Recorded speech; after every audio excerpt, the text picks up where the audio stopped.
Okay, magandang araw po sa ating lahat. Pag-usapan natin ito itong si Bongbong Marcos nagsalita na nga patungkol dito sa pag-aresto ni former President Duterte. Okay? At tayo po ay magre-react doon sa mga sablay na mga sinasabi niya. Okay? Yun ang una nating pag-uusapan. Ito, pangalawa nating pag-uusapan ay pinakita na ang posibleng selda ni former President Duterte kung sakasakali po na matuloy po ang investigasyon dito sa ICC, no? Matutuloy siya dito sa ipinakita nilang selda. Mamaya ipapakita yan dito at tayo po ay magre-react doon kung maganda naman yung selda, pero the fact that ginaganito nila si Duterte, hindi pa rin tayo papayag dyan, di ba? Okay. Itong pangatlo na ating pag-uusapan si Vice President Inday Sara Duterte, no? So, susunod sa Netherlands at pupunta sa Netherlands para sa kanyang tatay na si former President Duterte. Okay, yan, abangan natin yung kwento na yan at mga updates na yan para makareact tayo diyan, okay? Ito, supporters at mga kritiko ni former President Duterte sa Netherlands nagsilabasa na. Okay? Pakita rin natin yan, magre-react tayo doon, no, sa mga opinion ng mga supporters ni former President Duterte at ang kanyang mga kritiko doon sa Netherlands. Okay? So, yun po ang mga pag-uusapan natin ngayon. Pero bago ang lahat, bago natin ito pag-uusapan, help me po muna na i-like at saka i-share itong ating video para guys kakalat ito sa taong bayan. Marami po ang makakita at makaalam sa katotohanan. Okay? Sabay-sabay muna tayong mag-like and share sa video na ito. 1, 2, 3, go! Ayan, naka-like and share na ba? And also guys, sa mga bago pa lang dito sa aking YouTube channel, sa Donmar TV, mag-subscribe na po kayo. Okay? Para lagi kayong updated sa ating mga balita. And at the same time, yung cellphone ninyo, ma-notify yan kung meron tayong breaking news, meron tayong panibagong uploads, o kung nagla-live tayo. Ma-notify yung mga cellphone ninyo yan kung nakasubscribe kayo sa akin. Okay? Sabay-sabay muna tayong mag-subscribe sa Donmar TV. 1, 2, 3, go! Okay, nakasubscribe na ba lahat? Okay? So ito, unahin muna natin itong balita na si Vice President Inday Sara Duterte ay susunod doon sa Netherlands. Siyempre, ang tanong, bakit pupunta doon si VP Sara sa Netherlands? Okay? Alam naman po natin na i-consider natin si former President Duterte na isa lamang isa sa mga mamamayang Pilipino sa bansang Pilipinas. Imagine the Vice President going to the Netherlands para isalba, no, ang maling ginawa ng gobyernong Bangag Marcos. Okay? Heto, panoorin natin ito at tayo po ay magre-react. Play. Sumunod na pa-Netherlands si Vice President Sara Duterte matapos bigong makita si dating Pangulong Rodrigo Duterte kagabi. May travel kasi po nabigo si VP Sara kasi hindi man niya inabutan si Duterte. Ang kaabusado ni Torre at itong si Marbil, hinaharangan si VP Sara. Hindi nila pinapapasok ang Vice President sa Villamor Air Base. Yan ang kakapal ng muka nitong si Marbil at si Torre. Vice President yan hindi nila nire-respeto. Rin pa Netherlands si Congressman Paulo Duterte mula sa Kamara. Nakatutok si Marisol Abdurrahman. Kahit anong pakiusap, hindi pinapasok si Vice President Sara Duterte na dumiretso sa Villamor Air Base pagdating niya mula Hong Kong kagabi. Yan ang hindi ko alam dahil hindi nila ako pinapapasok dito sa airbase. Nakiusap ako kung pwedeng makausap ko personal si former President Rodrigo Duterte para mabigyan ko siya ng instructions, and then makabigay din siya ng instructions sa akin. At sabi dito, kanina pa kami dito, more than 30 minutes na. Imagine that one, ha? Isang vice president waiting for 30 minutes. Anong tawag mo doon? 'Di ba? Pang-aabuso 'yun sa ginawa ni Torre at ni Marbil. Hindi na kayo nahiya. May kaso rin kayo. Tingnan nyo. Lahat ng mga pinanggagawa ninyo since the KOJC na nangyari, magtipon-tipon yan. Sa ngayon, oras nyo pa ito. It's your time kasi kinakampihan pa kayo sa mga bangag na administrasyon na ito. Na alam naman natin na sobrang dami po ng mga violations na nagawa ninyo. Tingnan natin kung soon, kung si VP Sara na po ang maging presidente, good luck na lang sa inyo. Yun lang ang masasabi ko.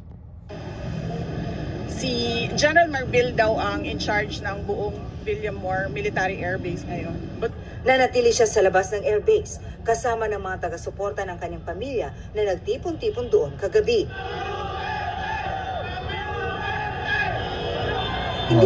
Kahapon yan nangyari, ha. Tingnan nyo gaano kagalit ang mga supporters ni Duterte. Sobrang dami. Majority of the Filipino people yan sa bansang Pilipinas. Tapos naisip ng busy ang nangyari. Pugod sa pamumulitika, tinawag niyang state kidnapping ang pag-aresto sa kanyang ama. Nakakalungkot. Tinawag na kidnapping yan. Kasi hindi na sila sumusunod sa batas. Matatawag na kidnapping ayon sa kanila kasi po wala naman silang warrant of arrest na legit. Hindi rin sila makapagsabi kung ano ang kasalanan ni Duterte. Hindi naka-state doon na bakit, 'di ba? Sa ibang mga warrant of arrest dapat ganun. Ito, you have the right to remain silent kasi ganito po, may kaso ka sa ganito. Pero doon wala eh. Walang nilagay doon. Meron bang tinatawag na aaresto ka ng tao na walang nakasaad doon kung ano yung kasalanan mo? Di ba? Anong tawag mo doon? Bangag na prinsipyo ron. Ang kalungkot dahil saan ka ba nakahanap ng bayan na yung kanyang citizen mismo ibibigay niya sa dayuhan? Nakakaya. Di ba? Tama si VP Sara, itong administrasyong Marcos nakakahiya. Isang citizen, hinahayaan itong gobyernong Marcos. Para na rin sila na talaga ang naghatid kay Duterte papunta sa mga dayuhan. Ganyan po ka siraulo itong mga administrasyong Marcos. Sa totoo lang, sagad sa buto yung kabubuhan nitong Marcos na ito. Ang isang Pilipino. Nagkausap kami kanina pero medyo choppy kasi yung signal dun sa loob kasi ginajam yung maraming ang nasasabi mga kapwa kaibigan ko na mga vloggers, ginajam nila yung signal dyan eh. Kaya yung media pati yung mga vloggers na nagko-cover sa event nahihirapan silang mag-cover. Ganyan po, para na ring martial law itong ginagawa ng bangag administrasyon na ito. Diba? Alam mo guys, sa totoo lang, grabe sila mang-aabuso ng taong bayan, sa totoo lang. Sabi niya na wala tayong magagawa. Parang the way I say it, sabi niya, that's life, kaya sira-sira. But then I told him na some instructions on what to say and what to do. Pero sa totoo lang, dapat hindi talaga yan umalis ng bansa. Gate ni VP Sara, may mga prosesong hindi nasunod sa pag-aresto at pagdala sa ama sa ibang bansa. Hindi ko rin naman magawa na iwanan ng ating dating Pangulo. Hindi dahil tatay ko siya, pero dahil hindi ko matanggap na nagiging doormat tayo ng mga... So, si VP Sara po, hindi na niya inisip na tatay niya ang ginaganito. Ang kanyang iniisip po, pangkalahatan bilang mamamayang Pilipino, no? Ibig sabihin, sabi niya, hindi niya matanggap na naging doormat tayo sa mga dayuhan. Anong ibig sabihin? Parang ganyan na ba tayo na inapak-apak, tapak-tapakan ng mga dayuhan?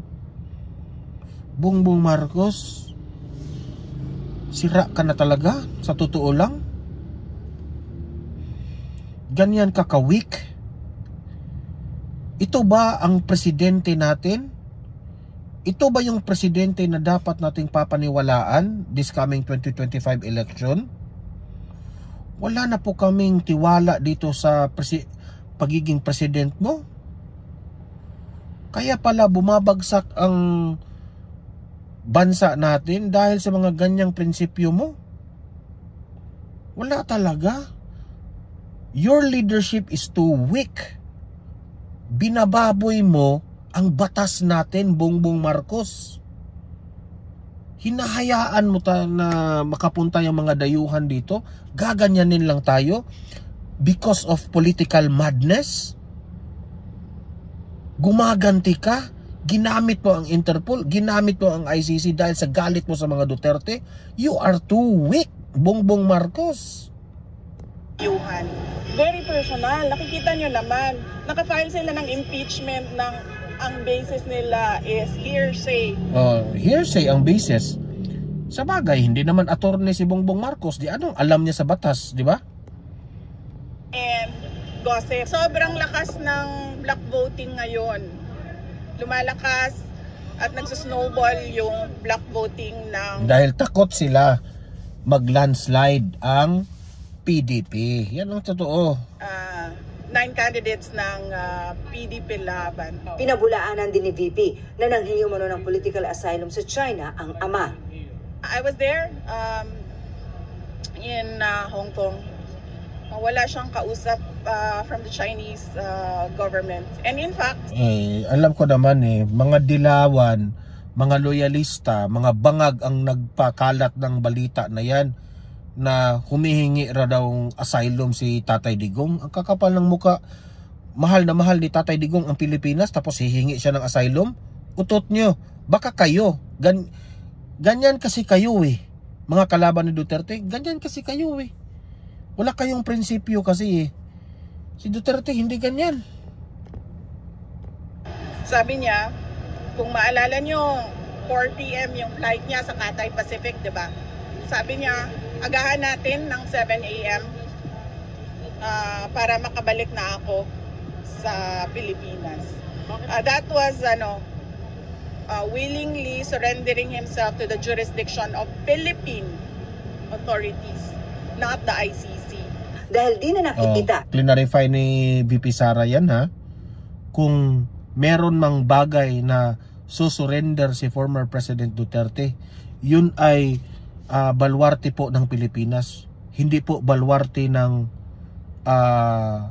dayuhan. Alam nyo, sa totoo lang, yung pagdala nyo ni Tatay Digong sa Netherlands, itong Marcos administration, hindi ito ginusto ni Tatay Digong. This is unfair sa kanya bilang tao. Kasi kung meron man siyang kasalanan sa bansang Pilipinas, susurrender siya sa Pilipinas, hindi siya susurrender sa mga dayuhan. Yun po ang ikinalulungkot ni Duterte. Sabi niya ni Tatay Digong makita-kita lang naman tayo sa impyerno. Isa lang naman ang impyerno, di ba? Nakausap man lang ng bise ang ama, desidido siyang sundan ito sa The Hague, Netherlands. Meron na pong arrangements kasi kailangan ko kausapin yung mga abogado doon kung saan man siya dalhin.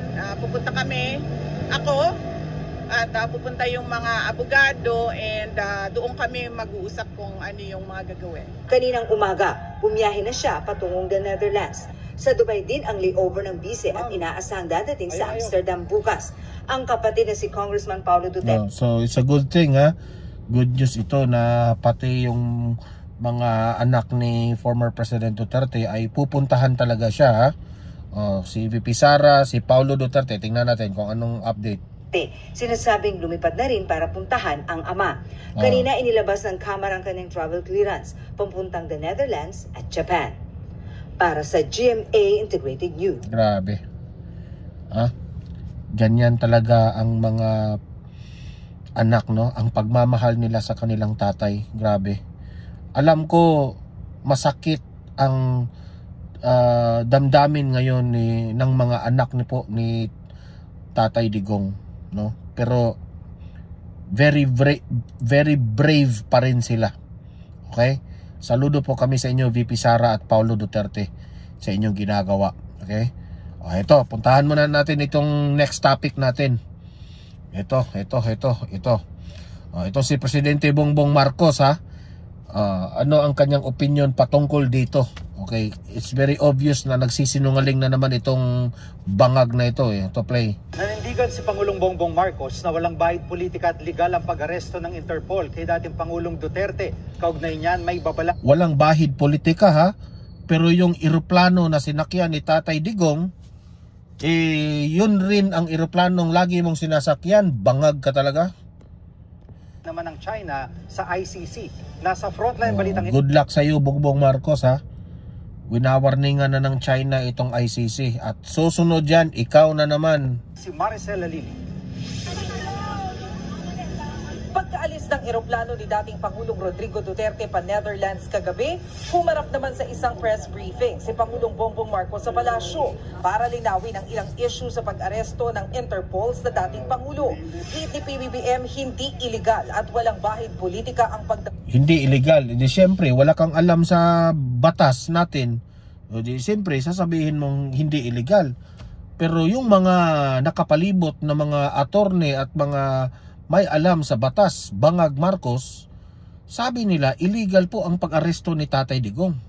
Hindi, siyempre, maitindihan ka namin mahina yung utak mo at weak ka Kay Duterte. I don't see how that can be political persecution on my part. Because kasi ang galing mo kasing ibintang sa iba. Ginamit mo ang Interpol at ang ICC para hindi ka pagbibintangan, para hugas kamay ka rito. Alam mo, Bongbong Marcos, ang daming mga supporters po ni Tatay Digong dito sa bansang Pilipinas.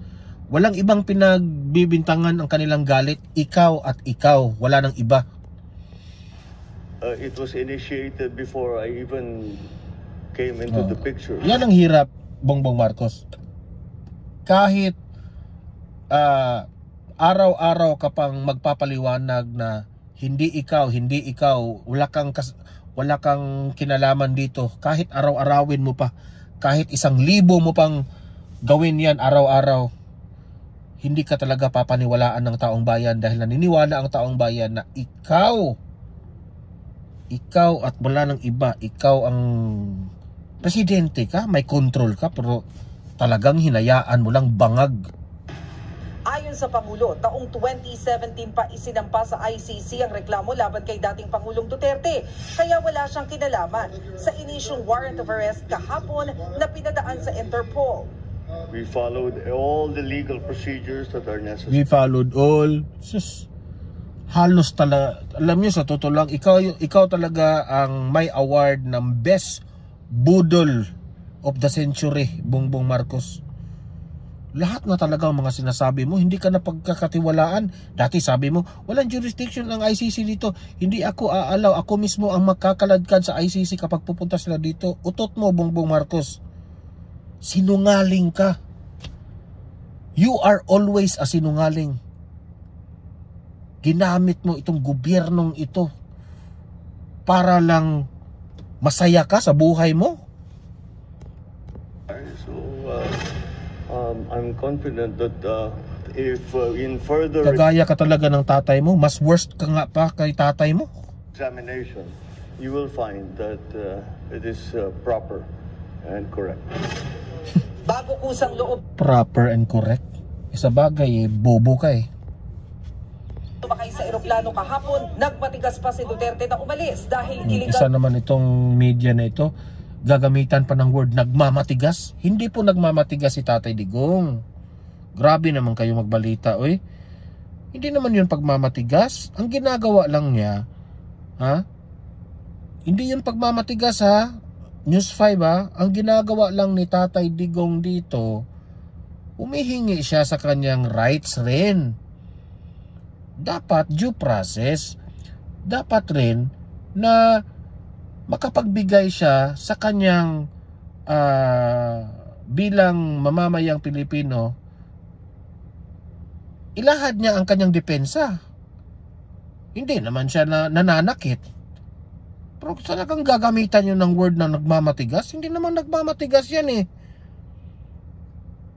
Kung nagmamatigas siya, di kinalaban na niya, kinaladkad na niya kung anong ginawa niya.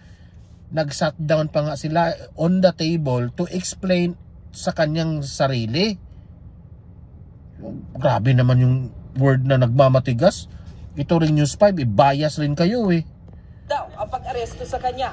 Hindi na raw kasi miyembro ng ICC ang Pilipinas at wala ring extradition treaty ang Netherlands sa atin.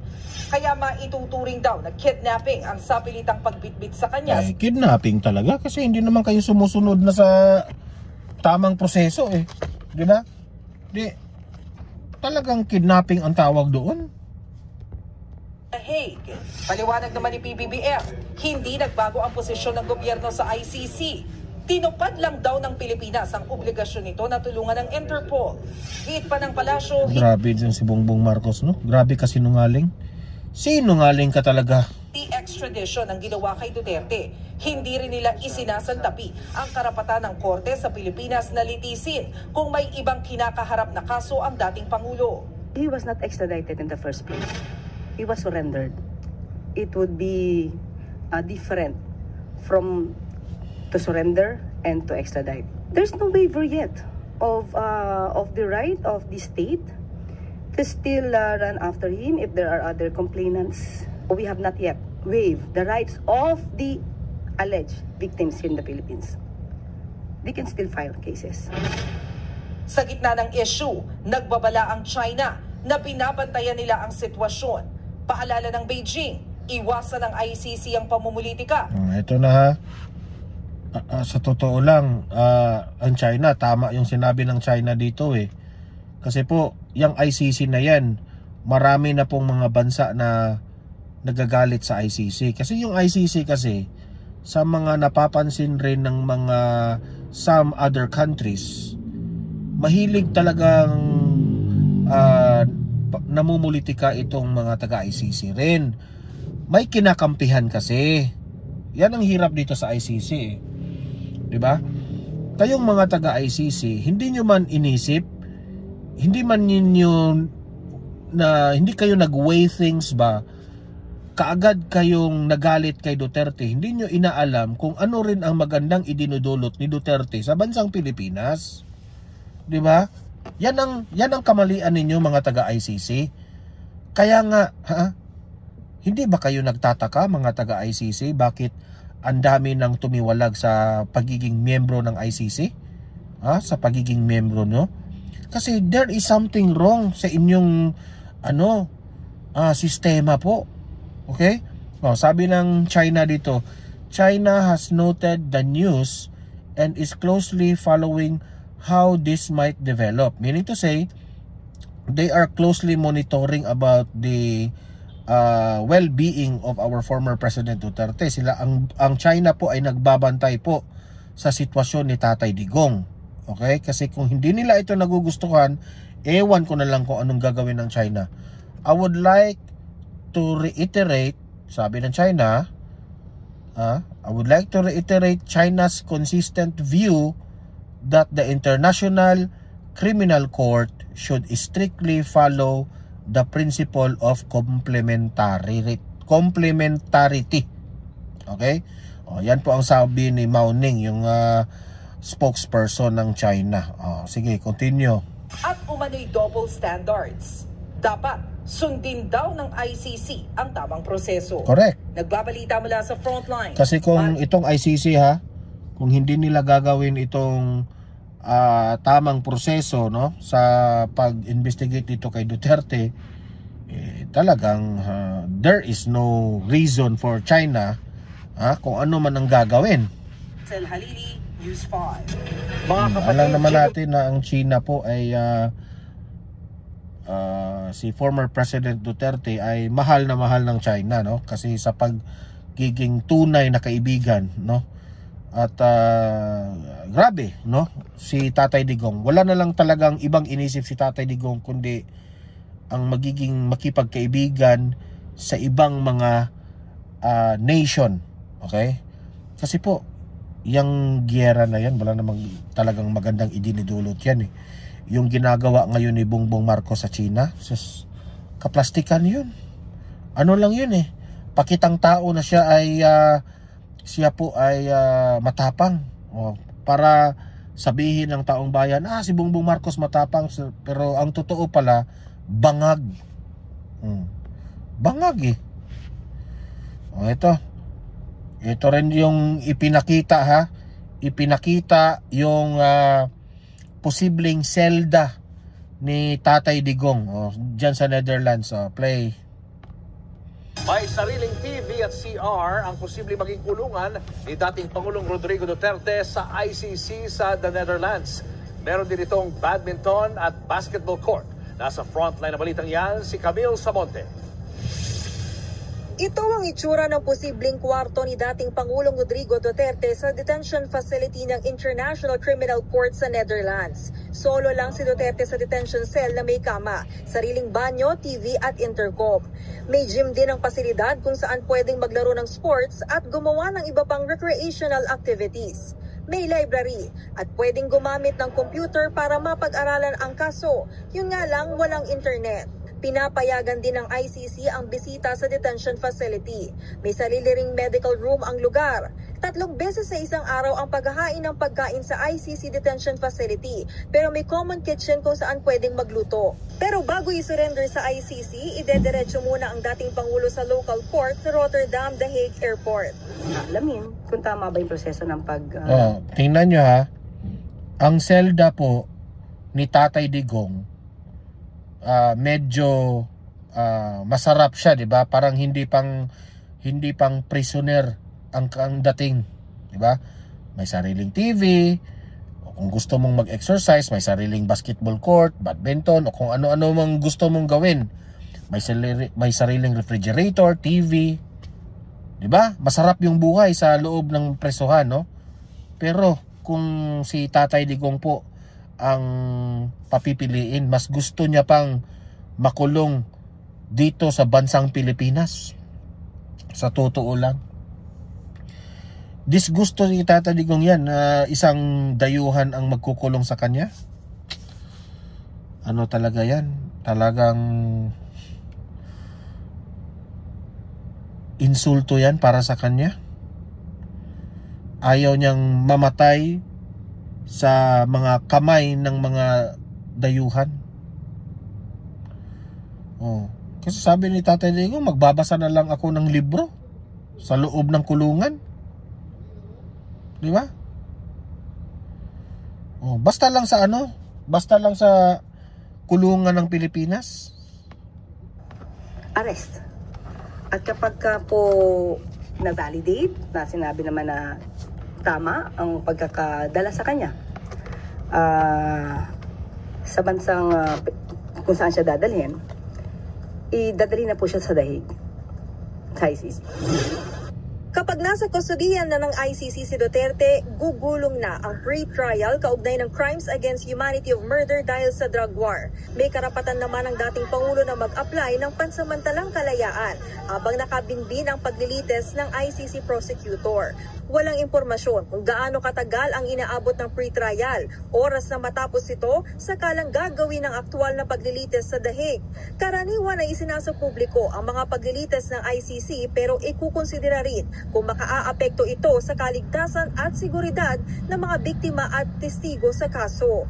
Ayon kay ICC Assistant to Counsel Cristina Conte, may naniniwala pa dito kay Conte? Bias rin ito. Bakit? Yan ang hirap sa inyo, News 5. Bakit ito yung in-interview nyo? Bias rin ito eh. Kontra ito ng mga Duterte eh. Di ba? Huwag nyo interviewin yan. Interviewin nyo yung walang pinapanigan.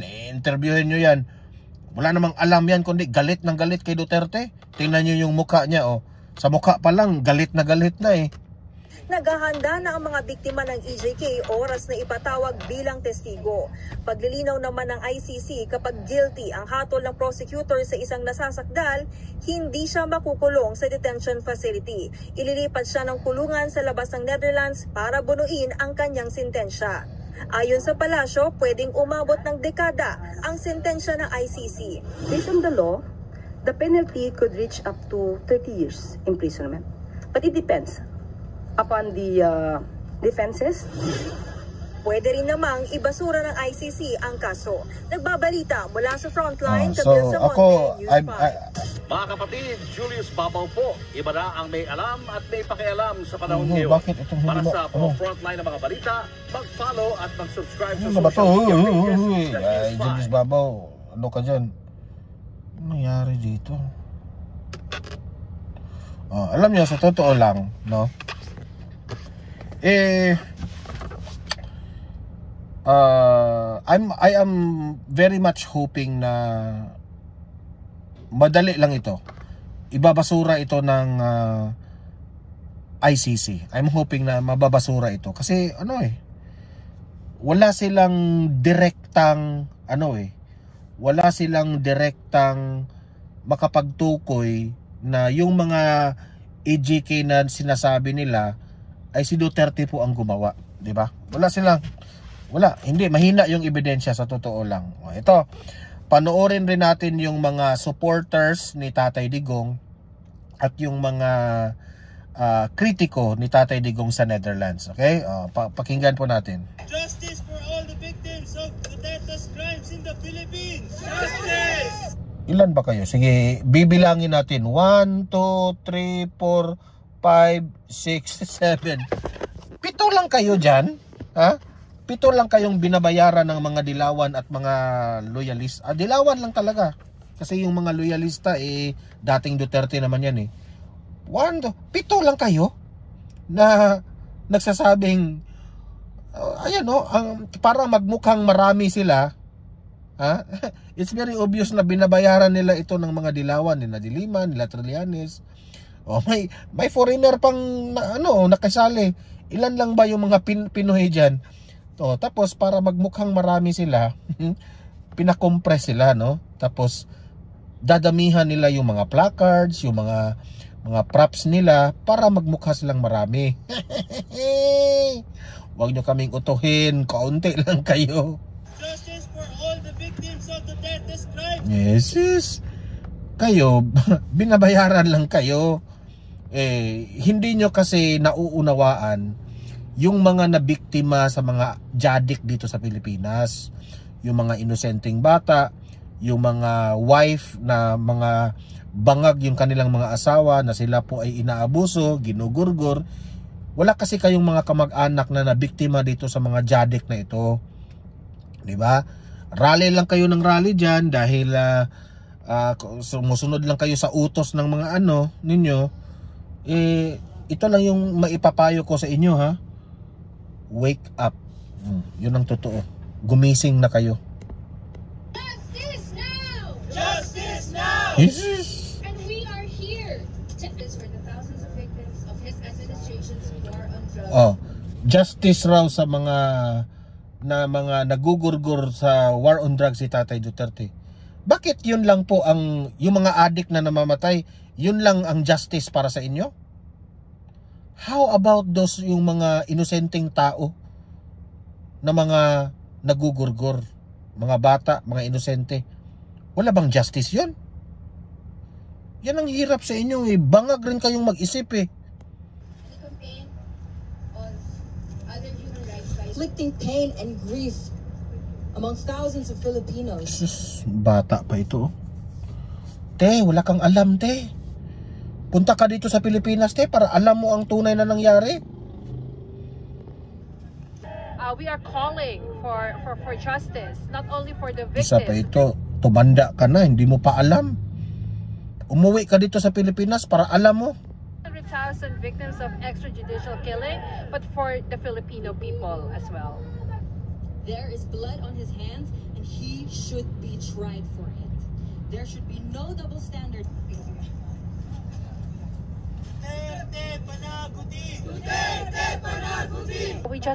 We want him to be jailed.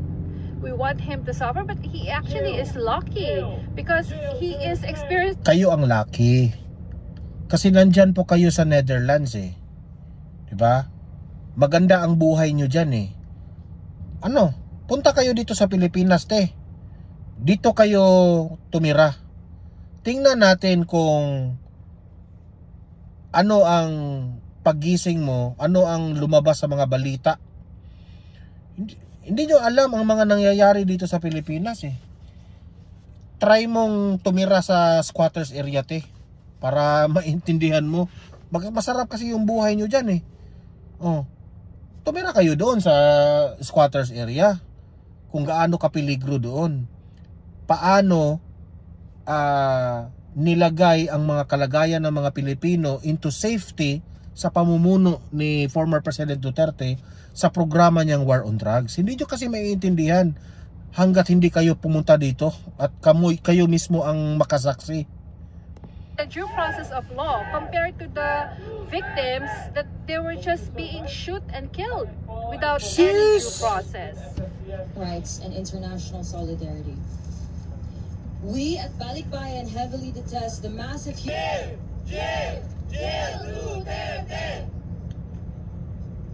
Well, this is great news for Filipino people. As a Filipino, we've been waiting for this one.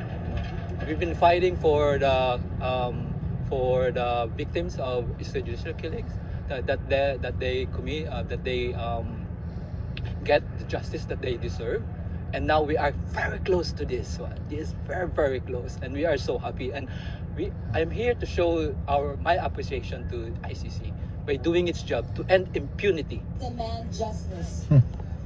It's very obvious talaga itong mga taong to na mga mga kaalyado rin ng mga dilawan eh. Kilala ko kayo. Ito yung mga taong nasasaktan dahil natalo si Lenny Robredo. Huwag tayong magbulaan.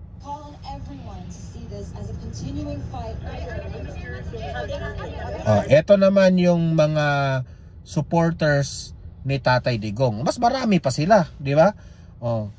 Na sumusuporta po kay Tatay Digong. Okay? Play.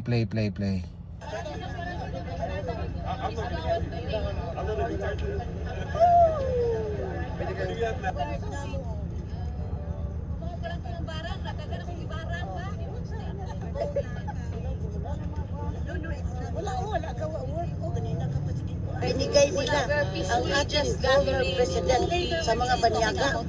It's no shame. Sila rin ay galit na galit ha. Mga Pilipinos ito sa Netherlands. Ito yung marami. Marami sila. Hindi kagaya noon na 7 lang yung mga dilawan doon. Ito yun ha. Hindi rin nila nagugustuhan na inaresto po si Tatay Digong na hindi man lang dumaan sa due process. Pakinggan natin si ate. Kakahiya yung ginawa nila Nakakahiya, pinahiya nila ang ano natin. Meron kayong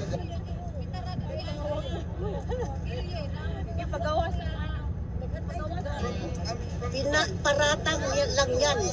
Dahil takot sila ay yung 2028 is approaching. Buti pa ito si ate. Alam niya na takot sila sa 2028 na mananalo si BP Sara. Good job ate, kasi ikaw ay aware sa mga nangyayari sa Pilipinas. Aware ka na bangag si Marcos. Takot sila babalik ang mga Duterte. At lahat yan sila takot sila. Takot silang mabalik ang mga Duterte. Yan ang sabi niya ha. Takot silang mabalik ang Duterte. So at least marami pa ring mga kababayan natin dyan sa Netherlands na sumusuporta po ng legasiya ni Tatay Digong.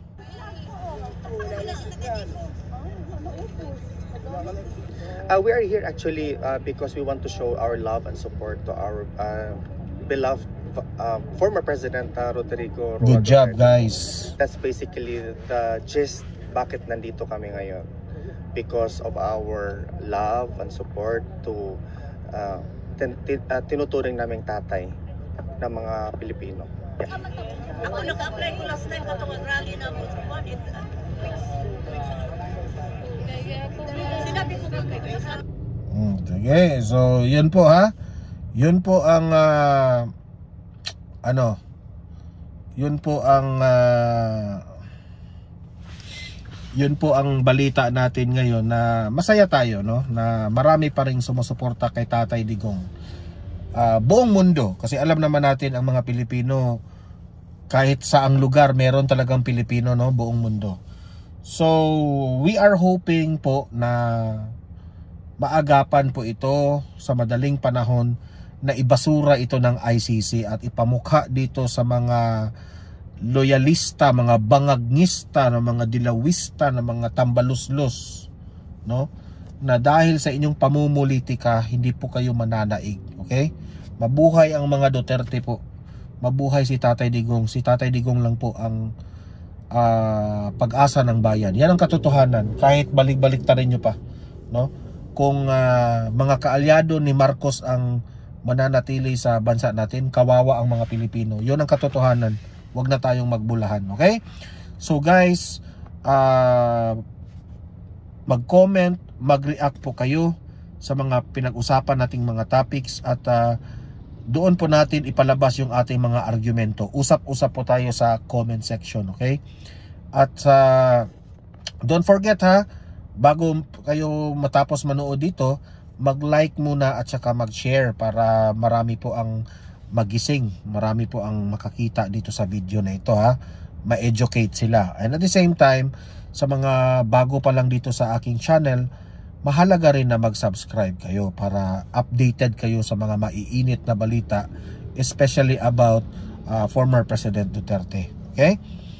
So meron rin tayong pangalawang channel guys ha, Donmar TV Balitang Totoo. Okay, dadagdagan nyo lang ng Balitang Totoo. Yung ating original channel is Donmar TV lang. Yung pangalawa is Donmar TV Balitang Totoo. Subscribe kayo dyan kasi meron rin tayong mga ina-upload doon na hindi po natin ina-upload sa main channel natin. Okay?